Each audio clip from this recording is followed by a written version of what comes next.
I'm in my car driving home away from my workshop. I should be at the workshop making things, but I'm not. Why am I heading home? Because there was a wasp's nest the size of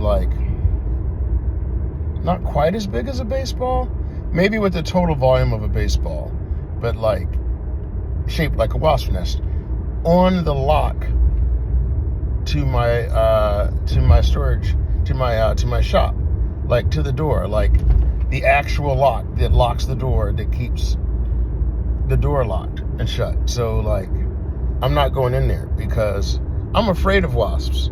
I will fight 3 grown men before I deal with a wasp.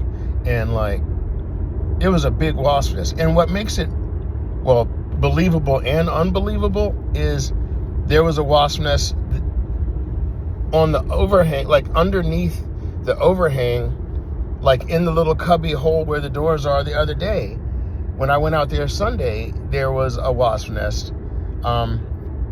Fortunately, a friend of mine saw it, and one of my shop neighbors, the guy with the shop, Dylan, down a couple doors down, dealt with it for me. But that one was little. You know how you can see the individual cells in a wasp nest? It was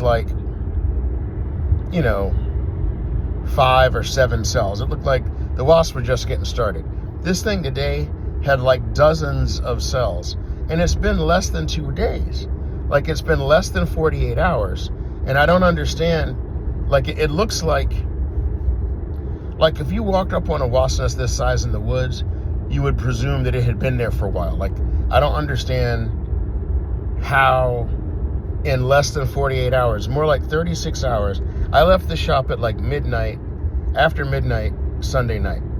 It's 2:40 p.m. Tuesday. So that means they've had, 24 hours of Monday, roughly, and then 14 hours of Tuesday. That's well under 48 hours to build something yay big, big,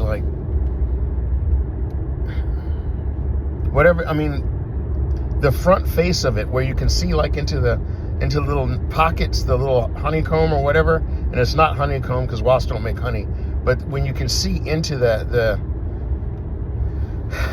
into the face of the nest, it was 4 inches by 4 inches, maybe, or 3.5 by 3.5, and most of the little pockets were full. They were in there making little cocoon baby incubator spots for more wasps.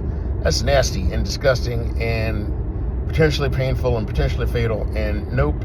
So I called the people, and I'm y'all need to take care of that, and I'm going home. So I will go put some stuff on the simulator or draw it in AutoCAD. But what I'm not going to do is cut and drill and weld and grind, because nah, not with the wasp nest. I mean, why did they do so much? And it's supposed to be fall. Why don't they just go ahead and, I guess maybe that is what they do for the winter. I don't know what wasps do for the winter. If they make a nest somewhere and try to hide out till it gets warm again. I don't know how wasps survive the winter. I'm not interested in the wasps surviving the winter. They can survive elsewhere. I realize they're probably part of the ecosystem, and probably something depends on them being alive, but I don't depend on them being alive, and they can do their necessary part of the ecosystem someplace other than my door.